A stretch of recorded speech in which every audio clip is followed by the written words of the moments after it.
Good morning students. हम पढ़ रहे हैं सामाजिक संरचना एवं औद्योगिकरण में सामाजिक संरचना पर औद्योगिकरण का प्रभाव। इससे पहले हमने जो पॉइंट्स डिस्कशन करे थे मेरे पिछले वीडियोस में, उसमें था विभिन्न सामाजिक वर्गों का उदय, जिसमें हमने पूंजीपति एवं उद्योगपति, श्रमिक वर्ग एवं मध्यम वर्ग पर चर्चा की थी।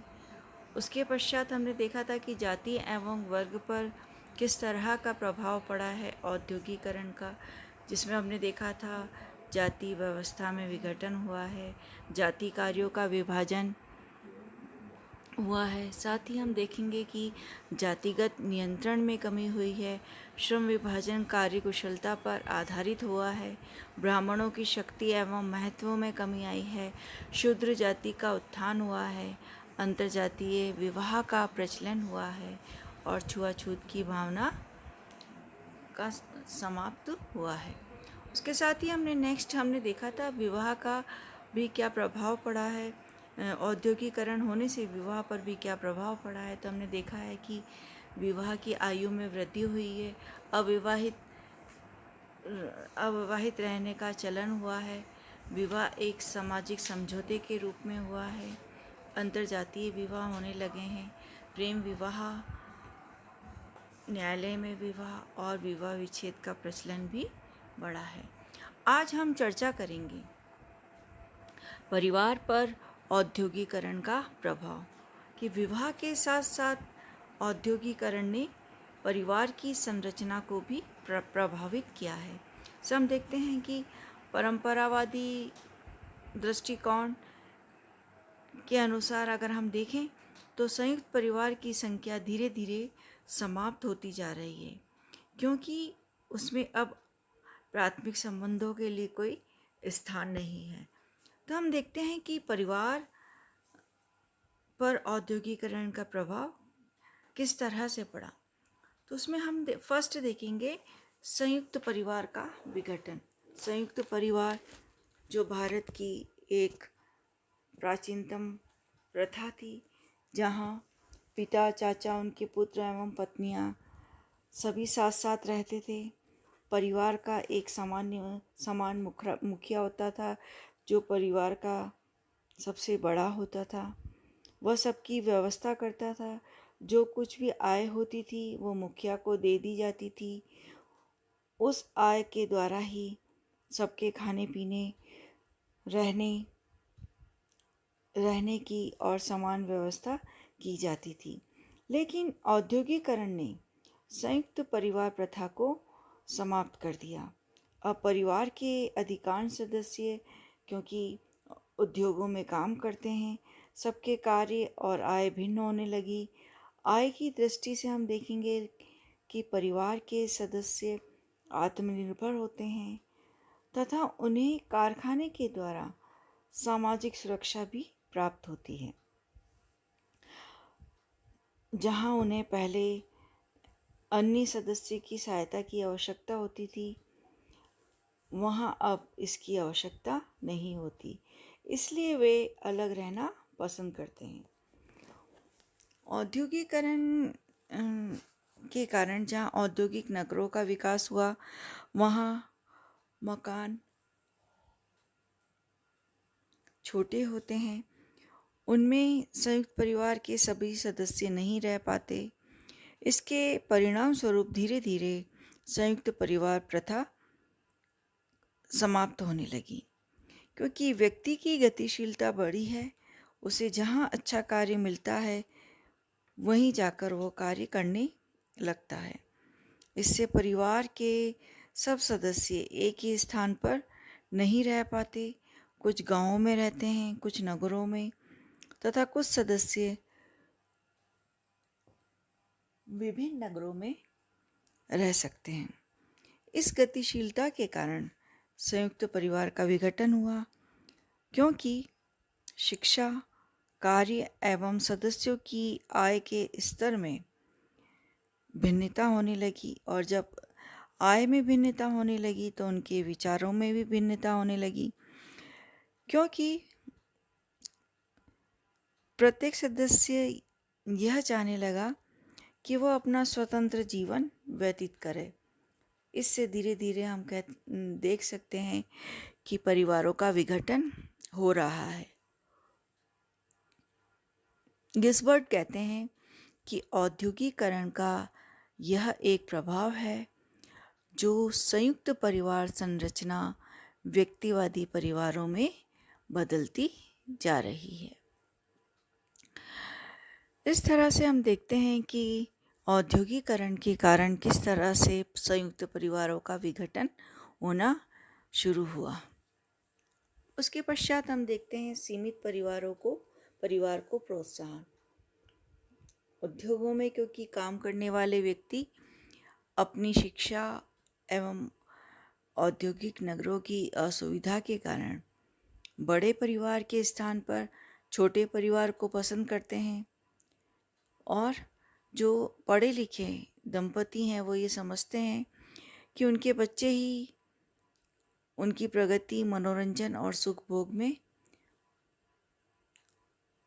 बाधक होते हैं। इसलिए महंगाई की स्थिति में कम बच्चों का पालन पोषण अधिक सुविधा से किया जा सकता है। औद्योगिक नगरों में जहां परिवार नियोजन एवं परिवार कल्याण द्वारा सीमित परिवार रखने के बारे में आवश्यक जानकारी एवं सुविधाएं भी दी जाती हैं, इसके परिणाम स्वरूप परिवार सीमित होते जा रहे हैं। कारखाने में हम देखते हैं कि कारखाने के जो अशिक्षित श्रमिक भी इस दिशा में सोचने लगे हैं तथा परिवार में बहुत ज़्यादा बच्चे पैदा करना उचित नहीं समझा जाता। तो इस तरह से हम देखते हैं कि शिक्षा एवं औद्योगिक नगरों की सुविधाओं ने सीमित परिवार को प्रोत्साहन दिया है। नेक्स्ट हम देखते हैं पारिवारिक आदर्शों में कमी। क्योंकि उद्योग में कार्य करने वाले जो कर्मचारी हैं उनके पारिवारिक आदर्श बदलते जा रहे हैं। पहले जहाँ स्त्रियां अपने पति को देवता मानती थीं, बच्चे माता पिता को अत्यधिक सम्मान देते थे, उनकी आज्ञाओं का पालन करते थे,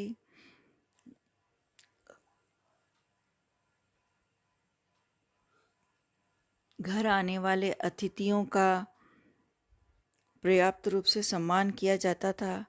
क्योंकि हमारी जो परंपरा है वो है अतिथि देवो भव की परंपरा थी। पत्नी को घर की लक्ष्मी माना जाता था। इन आदर्शों में परिवर्तन होता जा रहा है। अब पति को पत्नी देवता नहीं मानती, ना पति ही अपनी पत्नी को घर की लक्ष्मी मानता है। ऐसे परिवार जहाँ पति एवं पत्नी दोनों ही कारखाने में काम करते हैं तो वे एक दूसरे को मित्र एवं सहयोगी समझते हैं। पिता की सत्ता भी परिवार में निरंतर कम होती जा रही है। हम ये देखते हैं कि स्कूल में पढ़ने वाले बच्चे तथा माता पिता के कारखाने में या कार्यालय में काम पर जाने पर घर में अकेले रहने वाले बच्चे माता पिता के आदेशों का पालन अपनी सुविधा के अनुसार करने लगे हैं। बच्चों की राय को परिवार से पहले ज़्यादा महत्व दिया जाता है।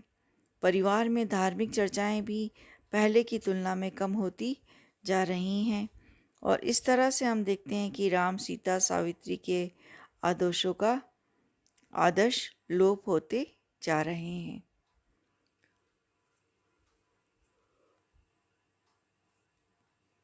इसके पश्चात हम देखते हैं कि परिवार के कार्यों में परिवर्तन। परिवार हमारी एक ऐसी संस्था थी जहाँ बच्चों का लालन पालन होता था। घर के सभी सदस्य जीवन की समस्त आवश्यक सुविधाएं दी जाती थी। जैसे बीमारी, बेकारी एवं वृद्धावस्था में सदस्यों का पूरा ध्यान रखा जाता था। युवा होने पे उनका विवाह किया जाता था। बच्चों को परिवार के पुश्तैनी कार्य में प्रशिक्षित किया जाता था तथा उनके कार्य की व्यवस्था भी की जाती थी। लेकिन परिवार के इन कार्यों में औद्योगिक समाज में बड़ा परिवर्तन आ गया। औद्योगिक नगरों में शिक्षा एवं प्रशिक्षण के लिए अब परिवार की जगह स्कूल एवं प्रशिक्षण केंद्रों ने ले लिया। उद्योगों में कर्मचारियों की सामाजिक सुरक्षा एवं सामाजिक कल्याण के लिए विभिन्न योजनाओं के अंतर्गत उन्हें बीमारी, बेकारी और वृद्धावस्था की स्थिति में आवश्यक सुविधाएं दी जाने लगी। अस्पताल या बेकार होने पर भत्ता, वृद्धावस्था के लिए प्रोविडेंट फंड एवं ग्रेजुटी दी जाती है। स्कूल एवं मनोरंजन केंद्र भी उद्योग द्वारा खोल दिए जाते हैं। यह नगर का प्रशासन इन सुविधाओं को प्रदान कर देता है। बच्चों को बाल एवं शिशु गृहों में रखकर उनके कार्यों से भी मुक्ति मिलती है। घर पर खाना बनाने का कार्य भी अब आवश्यक नहीं रहा है। नगर में होटल एवं भोजनालय होते हैं जहाँ नियमित रूप से भोजन किया जा सकता है। अतः औद्योगिक व्यवस्था ने परिवार के कार्यों में भी परिवर्तन किया है। इनके अतिरिक्त जहाँ हम ये कार्य किए जाते थे, वहाँ घरेलू कार्य जैसे खाना बनाना, कपड़े धोना, आटा पीसना आदि में परिवर्तन हुआ है। ये सभी कार्य बड़ी सुविधा से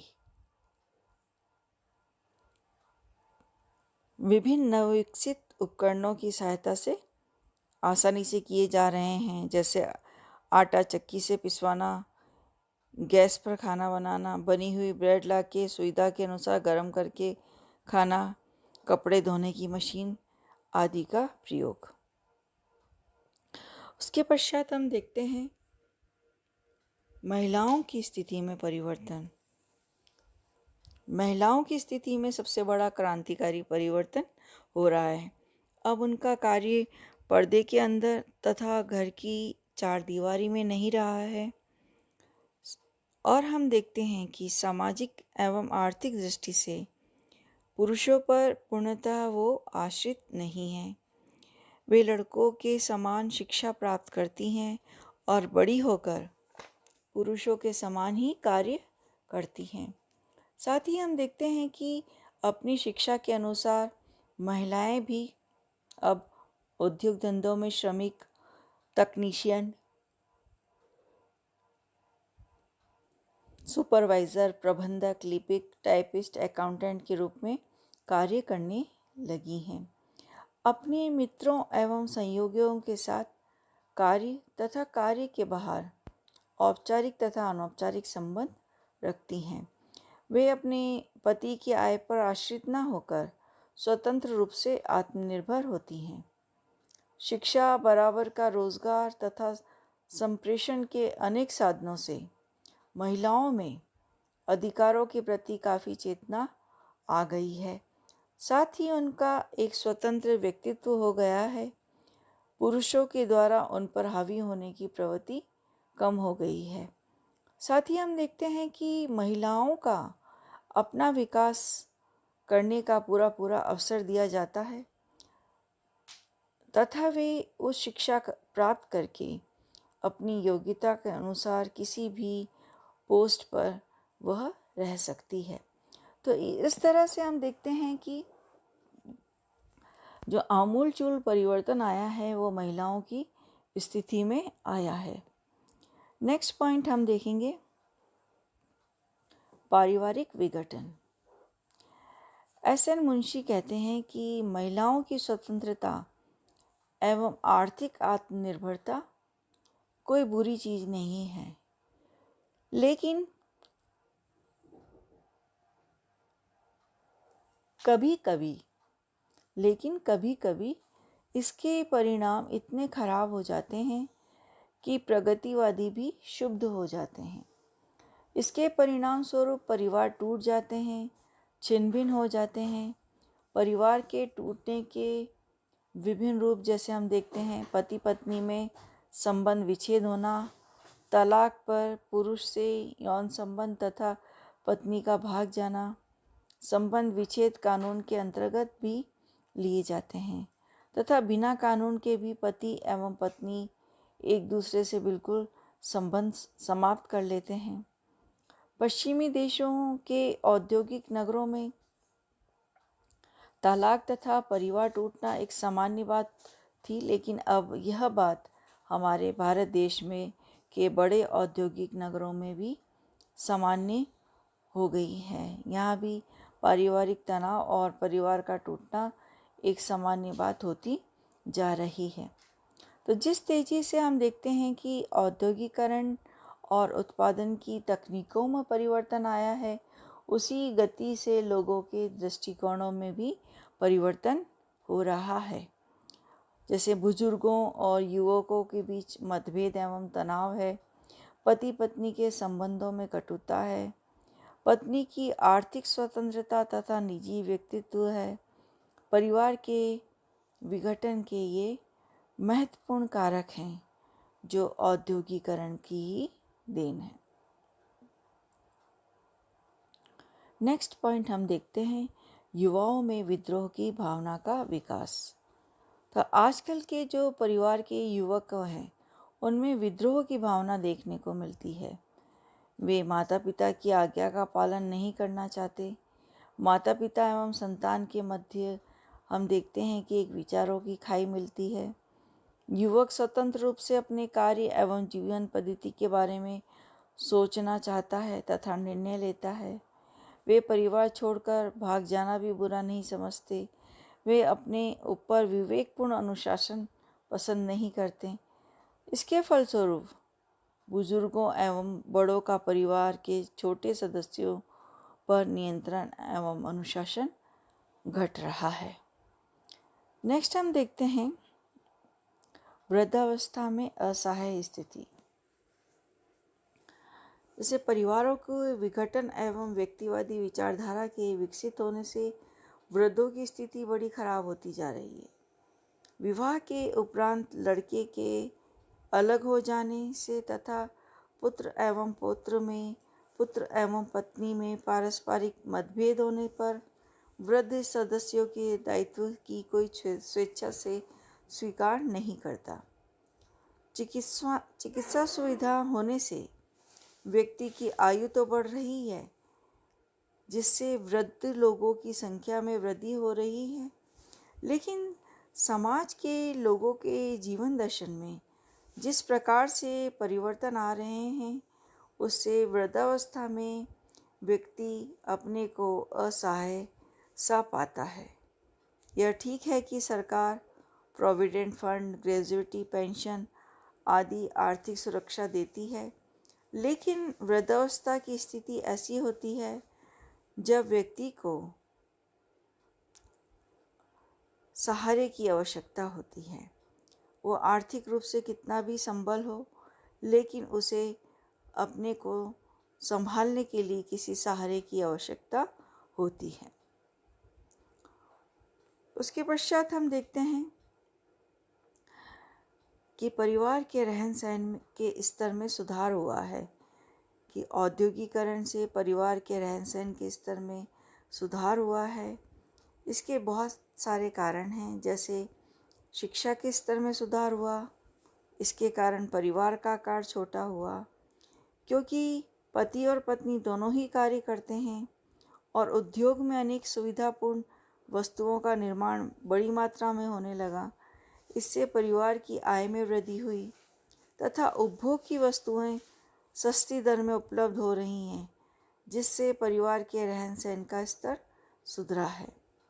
घर में हम देखें कि आज टीवी है, पंखा है, रेडियो है, कपड़े धोने की मशीन है, घर स्कूटर है, कार है, मोटरसाइकिल है आदि उपभोग वस्तुएं जो हैं वो अब सामान्य हो गई हैं। इस तरह से हम देखते हैं कि परिवार पर औद्योगिकरण का क्या प्रभाव हुआ है। मुझे आशा है कि आपको ये पॉइंट समझ में आए होंगे। Thanks, have a good day.